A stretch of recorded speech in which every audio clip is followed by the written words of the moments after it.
নমস্কার বন্ধুরা, real blogger Soumi চ্যানেলে তোমাদের জানাই সবাইকে ওয়েলকাম। আর অনেক অনেক ভালোবাসা দিয়ে আজকের ব্লগটি স্টার্ট করছি। আজকে তোমাদের সাথে শেয়ার করব একটা ট্র্যাডিশনাল বেঙ্গলি একটা রেসিপি, যেটা হচ্ছে অতি জনপ্রিয় একটা রেসিপি। সেটা হচ্ছে অনুষ্ঠান বাড়ির মতো শুক্তো। তো চলো বানানো যাক। আই হোপ যে তোমাদের আজকে ব্লগটি ভালো লাগবে। তো ফার্স্টেই দেখো কড়া বসিয়ে দিয়েছি। এখানে আগে আমি ভাজা মশলাটা আমি ভেজে নেব। ফার্স্টে একটু পাঁচফোড়ন দিয়ে, আর যেহেতু পাঁচফোড়নের মধ্যে জিরে থাকে, তো আমি আরেকটু সামান্য জিরে দিয়ে একটা ভাজা মশলা রেডি করে নিয়েছি। তো তারপরে কড়াতে তেল দিয়ে আমি ফার্স্টে বড়িগুলো ভেজে নেব। বড়িগুলোকে লাল লাল করে ভেজে নেব। আর এই বড়িগুলো কিন্তু আমার নিজের হাতে বানানো।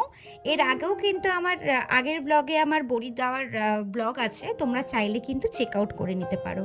তো বাজারের রেডিমেড বড়ির থেকে আমার মনে হয় বাড়িতে বানিয়ে সেই বড়িটা খাওয়াটা কিন্তু খুবই ভালো। তো যাই হোক, তারপরে দেখো বড়িগুলো লাল লাল করে ভেজে নিয়ে আমি এরকম উচ্ছেগুলোকে লম্বা লম্বা কেটে নুন হলুদ মাখিয়ে রেখে দিয়েছি। তো তারপরে আমি উচ্ছেগুলোকে আগে ভেজে নেব, উচ্ছেগুলো লাল লাল করে ভেজে নেব।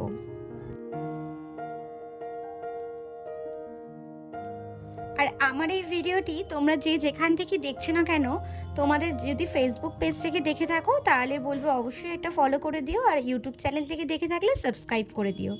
তো তারপরে দেখো উচ্ছেগুলো এইদিকে আমার লাল লাল করে ভাজা হয়ে গেছে। তো তারপরে আমি বেগুনগুলোকে ভেজে নেব। এখানে বেগুনটার উচ্ছেটা আগে ভেজে নিলাম কেন, যাতে পরে গলে না যায়, সেই কারণেই বেগুন আর উচ্ছেটা আমি আগে ভেজে নিলাম। বেগুনটাও কিন্তু আমি নুন আর হলুদ দিয়ে আগে থেকে মাখিয়ে রেখে দিয়েছিলাম, যাতে তেলটা বেশি টেনে না নেয়। তো দেখো এখানে আমি বেগুন আর উচ্ছেটা আগে আমি ভেজে নিলাম। তারপরেই ওই কড়াইতে আমি কিছুটা তেজপাতা, শুকনো লঙ্কা আর একটু পাঁচফোড়ন দিয়ে সুন্দর করে ভাজা ভাজা হয়ে গেলে তারপরে যে পাঁচমিশালি মানে 5 রকমের যে সবজি আমি কেটেছি সেটা এখানে দিয়ে দিলাম। এখানে আমি আলু, গাজর, সজনে ডাঁটা, লাউ আর পেঁপে দিয়েছি। তো তোমরা একবার পাঁচফোড়ন সম্বাদ দিয়ে করে দেখতে পারো, যেহেতু একটা মিষ্টি একটা গন্ধ বেরোয় পাঁচফোড়নে। আর শুক্তোতে অবশ্যই কিন্তু রাঁধুনি সম্বাদ দিতে হয়, কিন্তু রাঁধুনি ছাড়া কিন্তু শুক্তো একদম অসম্পূর্ণতা থেকে যায়। তো যাই হোক, আমি এখানে পাঁচফোড়ন দিয়ে সম্বারটা দিয়েছি। তোমরা একবার সম্বারটা পাঁচফোড়ন দিয়ে দেখো, অবশ্যই কিন্তু খুবই ভালো লাগবে। তো তারপরে এখানে সম্বাদ দিয়ে বা সবজিগুলো দিয়ে ভালো করে নুন আর হলুদ দিয়ে ভালো করে কিন্তু একটু ভাজা ভাজা করে নেব।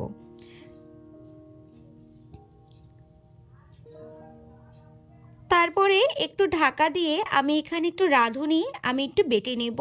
আর এতটুকুই রাঁধুনি আমি দেব, অল্প একটু রাঁধুনি দেব, আর তার সঙ্গে দেব একটু আদা বাটা। তো এখানে দেখো আমি রাঁধুনি বেটে নিচ্ছি। তারপরে একটু ভাজা ভাজা হয়ে গেলে এখানে আমি রাঁধুনিগুলো দিয়ে দেবো। সবসময় বাড়িতে তো আমরা তেল ভাজা মশলা অনেক রান্না করে থাকি, কিন্তু এই শুক্তো রান্নাটা আমরা খুব কমই করে থাকি, কারণ বাড়িতে কিন্তু এই পেঁপের নাম শুনলে বা কাঁচকলার নাম শুনলে কিন্তু কেউ আর খেতে চায় না। তো সেক্ষেত্রে শুক্তোটা যদি খুব সুন্দর মতো করি তাহলে কিন্তু এক থালা ভাত উড়ে যাবে। তো ওর জন্য আমি আজকে রান্না করলাম শুক্তো। আর তোমাদের কার কার এই শুক্তোর রেসিপিটি ভালো লাগে অবশ্যই কিন্তু আমাকে কমেন্টসের মাধ্যমে জানিও। তো তারপরে আমি এখানে 1 কাপ দুধ দিয়ে দিয়েছি। তোমরা কিন্তু চাইলে শুধু দুধেও কিন্তু এটা করতে পারো, বাট আমি এখানে যেহেতু একটু মানে ঝোল টাইপের চাইছিলাম, তো আমি ঝোল টাইপের যেহেতু ভালোবাসি, তো ওর জন্য 1 কাপ দুধ আর ঠিক 1 কাপ জল আমি কিন্তু এখানে গরম জল অ্যাড করেছি।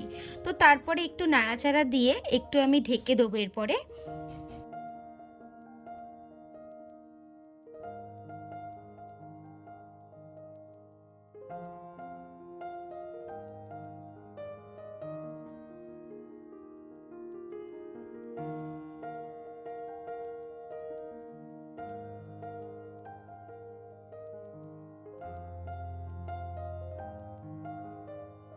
তো তারপর এখানে ঢাকা খুলে আমি যে ভেজের জিনিসগুলো রেখেছিলাম উচ্ছে, বেগুন আর বড়িগুলো ভালো করে আমি দিয়ে আমি কিন্তু নাড়াচাড়া করে নেব।